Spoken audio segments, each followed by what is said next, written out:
ఒక రకంగా చెప్పాలంటే ఆంధ్రప్రదేశ్లో ఏపీ డిప్యూటీ సీఎం జనసేన అధినేత పవన్ కళ్యాణ్ గారు ఏ రోజైతే కాకినాడ పోర్టులో జరుగుతున్న వ్యవహారాలు, అక్కడ జరుగుతున్న అరాచకాలు, స్మగ్లింగ్, బియ్యం దందా, మాఫియా, ఎవరెవరు సహకరిస్తున్నారు, ఎమ్మెల్యేల పాత్ర ఏమిటి, లేకపోతే జరుగుతున్న అవినీతి అక్రమ దందాకి సంబంధించి తనకి అందిన సమాచారం మేర చూడడానికి వెళితే అది ఈ వారం రోజుల్లోనే లంకా దహనం కన్నా వేగంగా నిప్పంటుకుందని చెప్పచ్చు.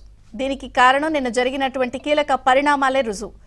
కేవలం నిన్న ఒక్క రోజే ఏదైతే ఈ మాఫియాకి సంబంధించి ఆయన కాకినాడ పోర్టు వెళ్ళిన తర్వాత జరిగిన పరిణామాలు చూస్తే నువ్వు దొంగ అంటే నువ్వు దొంగ, అటు టీడీపీ వాళ్ళు ప్రెస్ మీట్ పెట్టి, ఇటు వైసీపీ వాళ్ళనంట వైసీపీ వాళ్ళు ప్రెస్ మీట్ పెట్టి మీ పాత్ర లేదా, మీరు స్టెల్లాని ఎందుకు చెక్ చేస్తున్నారంటే మీరు కెన్ స్టార్ నౌకను ఎందుకు చేయట్లేదు. సరే, ఇందులో వైసీపీ పాత్ర, టీడీపీ పాత్ర ఇవన్నీ పక్కన పెడితే ఒక్కసారిగా ఆయన పోర్టుని సందర్శించి జరుగుతున్న వ్యవహారాలపై అసలు మాఫియా గుట్టు రట్టేంటి, అక్కడ డీ గ్యాంగ్ అంటే చాలామంది దాన్ని ద్వారంపూడి గ్యాంగ్ అంటున్నారు. సరే, అది ఎన్ని తేలుస్తారు, నివేదికల తర్వాత వస్తాయి, ఎవరు చేశారు ఏమిటి, దొంగలు దొరుకుతారు అన్న విషయం పక్కన పెడితే ఆయన సేకరించిన సమాచారంతో నిన్న సీఎం చంద్రబాబు గారిని కలవడం జరిగింది. పూర్తి స్థాయిలో ఇందులో ఎమ్మెల్యేల పాత్ర ఏంటి, పోర్టులో జరుగుతున్న వ్యవహారాలేంటి, అవినీతి అధికారుల పాత్ర ఎంత, అసలు ఈ మాఫియా నెట్వర్క్ ఎలా పనిచేస్తోంది, ఎవరెవరు ఎవరికి సహకరిస్తున్నారు, చెక్ పోస్టులు ఎలా దాటుతున్నాయి, గత ప్రభుత్వంలో ఎన్ని టన్నుల బియ్యం మాఫియా చేతుల్లోకి వెళ్ళిపోయి ఎన్ని కోట్ల రూపాయలు సంపాదించారన్నది ఇప్పటికే పౌర సరఫరాల శాఖ మంత్రి నాదెండ్ల మనోహర్ గారు ప్రెస్ మీట్లు పెట్టి లాస్ట్ 3 ఏళ్లలో ఎంత జరిగింది, ఎంత దోచుకున్నారు లెక్కలతో సహా చెప్తే, దానికి సంబంధించి అటు డిప్యూటీ సీఎం పవన్ కళ్యాణ్ గారు కూడా ఆయనకున్న సమాచారం మేర చంద్రబాబు గారితో భేటీ అయి పూర్తి సమాచారం అందించడం జరిగింది.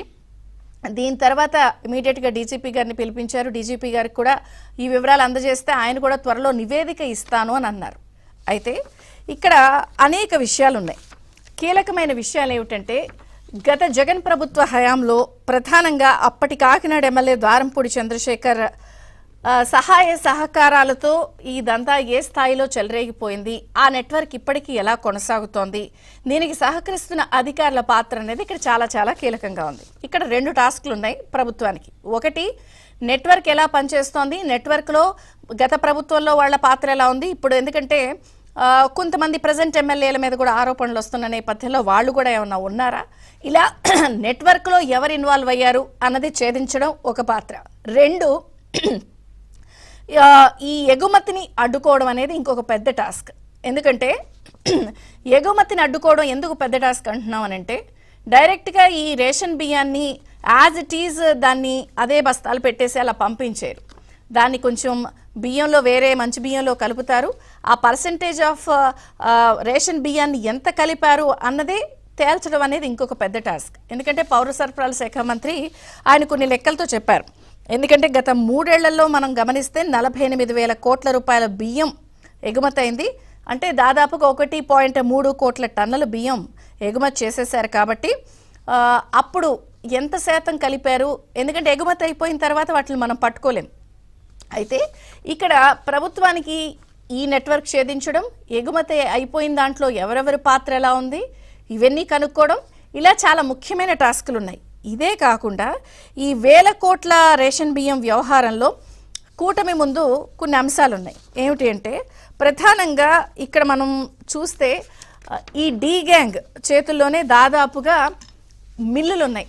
ఈ రైస్ మిల్లులన్నిటిలో కూడా వాళ్ళ అనుచరగణం బియ్యాన్నంతా కూడా అక్కడ రైస్ మిల్లులో దాచిన వ్యవహారం కూడా ఇప్పుడు చాలా చర్చనీయాంశంగా అయింది. ఎందుకంటే మిల్లుల్లో స్టారెక్స్ యంత్రాల ద్వారా పాలిష్ చేసి విదేశాలకు విక్రయిస్తున్నారు. అంటే ఈ స్టారెక్స్ యంత్రాలు ఉన్నటువంటి రైస్ మిల్లుల నెట్వర్క్ ఎంత ఉంది, అక్కడ రిజిస్టర్స్లో ఏమేమి వస్తున్నాయి, బియ్యాలు ఎలా అవుతున్నాయి, ఇవన్నీ కొంత కనుక్కోవడం ఈజీగానే ఉంటుంది, ఎవరెవరు ఎంత లింక్ అయి ఉన్నారు. ఎందుకంటే ఉమ్మడి తూర్పుగోదావరి జిల్లాలోనే భారీ గోదాములు ఉన్నాయి. వందల్లో ఇవన్నీ కూడా ద్వారంపూడి, వారి కుటుంబాలు, వారికి సంబంధించిన అనుచరుల చేతుల్లోనే ఉన్నాయి. ఇవి కాకుండా దాదాపుగా తూర్పుగోదావరి జిల్లాలోనే 350 వరకు రైస్ మిల్లులు ఉన్నాయి. కాబట్టి ఈ నెట్వర్క్ అన్నిటిలో బియ్యం ఎలా వచ్చింది, ఎవరెవరు ఎక్కడికి తెచ్చిస్తున్నారు, ఎలా పాలిష్ పడుతున్నారు, ఎన్ని స్టారెక్స్ యంత్రాలు ఉన్నాయి, ఇవి కనుక్కోవడం కొంత ఈజీ. అయితే వీటితో పాటు పెద్ద టాస్క్ ఏమిటంటే, ఎగుమతి అయిపోయిన బియ్యం సంబంధించి కలిపింది ఎంత, అలాగే ఇప్పుడు ఈ నెట్వర్క్లో ఇన్వాల్వ్ అయిన వాళ్ళు ఎంత, ఎందుకంటే నిన్న కూడా మనం ప్రెస్ మీట్లు చూసాం, వైసీపీ వాళ్ళు కూడా చాలా సీరియస్గా కొంత టీడీపీ వాళ్ళ మీద ఆరోపిస్తున్నారు, టీడీపీ వాళ్ళేమో అటు ఆరోపిస్తున్నారు. సరే అటు ఇటు పక్కన పెడితే మొత్తంగా చూస్తే ఎన్నో అక్రమాలు వెలుగు చూస్తున్నాయి. దీనిపై మంత్రివర్గ ఉపసంఘం కూడా భేటీ అయింది. మారిటోరియం బోర్డుని పటిష్టం చేయాలని వాళ్ళు అనుకుంటున్నారు. ప్రత్యేకంగా కాకినాడ పోర్టు పరిసరాల్లో కూడా ఒక పోలీస్ స్టేషన్ ఏర్పాటు చేసి కంప్లైంట్స్ తీసుకోవాలనుకుంటున్నారు. ఎలా అయినా సరే ఇంత జరుగుతున్న తర్వాత నిఘా పెరిగిన నేపథ్యంలో అందరి దృష్టి కాకినాడ పోర్టుపై పడింది కాబట్టి మాఫియా కూడా కొంత మరి తెలివి మీరిపోయింది. వాళ్ళు ఇప్పుడు ఈ స్మగ్లింగ్ని ఎగుమతిని కూడా అందరి దృష్టి కాకినాడ పోర్టు మీద ఉంది కాబట్టి దీన్ని కృష్ణపట్నం పోర్టు గంగవరం పోర్టుకి కొంత మార్చేస్తున్నట్టుగా కూడా వార్తలు వస్తున్నాయి. ఇంకొక ముఖ్యమైన సమాచారం ఏమిటంటే ప్రధానంగా గత ప్రభుత్వ హయాంలో ఇది కేవలం ఒక ఆంధ్రప్రదేశ్ రాష్ట్రానికే ఈ నెట్వర్క్ ఈ మాఫియా చెలరేగిపోయిన వ్యవహారం కాదు. ఉభయ తెలుగు రాష్ట్రాలతో పాటు ఈ మాఫియా ఏ స్థాయిలో చెలరేగిపోయారంటే ఉత్తరాది రాష్ట్రాల్లో కూడా బెదిరింపులు, లేకపోతే అక్కడ వాళ్లతో కూడా ఈ రైస్ మాఫియా టైఅప్ అయిన వ్యవహారం తాజాగా వెలుగు చూస్తోంది. కాకినాడ పోర్టు ద్వారా పశ్చిమ ఆఫ్రికాకు బియ్యం ఎగుమతి చేసేందుకు మహారాష్ట్రలోని నాగ్పూర్ జిల్లా లక్కడ్గంజ్కు చెందిన శ్రీరామ్ ఫుడ్ ఇండస్ట్రీస్ యజమాని అనూప్ గోయల్ని కూడా కాకినాడలో ఈ డీ గ్యాంగ్ ఇబ్బంది పెట్టిన విషయం వెలుగు చూసింది. అలాగే దాదాపుగా వీళ్ళందరి ద్వారా కూడా బెదిరించి సమస్య పరిష్కారం కావాలంటే 2.49 కోట్ల రూపాయలు ఇవ్వాలని చెప్పి ఈ డీ గ్యాంగ్ బెదిరించిన సందర్భం ఉంది. అలాగే ఎగుమతిదారులు, కొంతమంది కీలక ఎగుమతిదారులు అసలు మీరు ఇక్కడ ఎగుమతులు చేయాలి అంటే మాకు ఇంత కప్పం కట్టాలి అని చెప్పి తేల్చిన వ్యవహారం ఇప్పుడు తాజాగా వెలుగు చూస్తోంది. అలాగే ఈ వ్యవహారం విషయంలో నాగపూర్ పోలీసులు కూడా కేసు నమోదు చేశారు. అంటే గత ప్రభుత్వ హయాంలో ఏ స్థాయిలో చెలరేగిపోయారంటే పక్క రాష్ట్రాల్లో కూడా మనం చేస్తున్న మాఫియా, మనం చేస్తున్న దందాలపై నాగపూర్లో కూడా కేసులు నమోదైపోయినాయి. ఈ విషయం తాజాగా వెలుగు చూసింది. మరి ఇప్పుడు బియ్యం దొంగల భరతం పడతామని అంటున్నారు.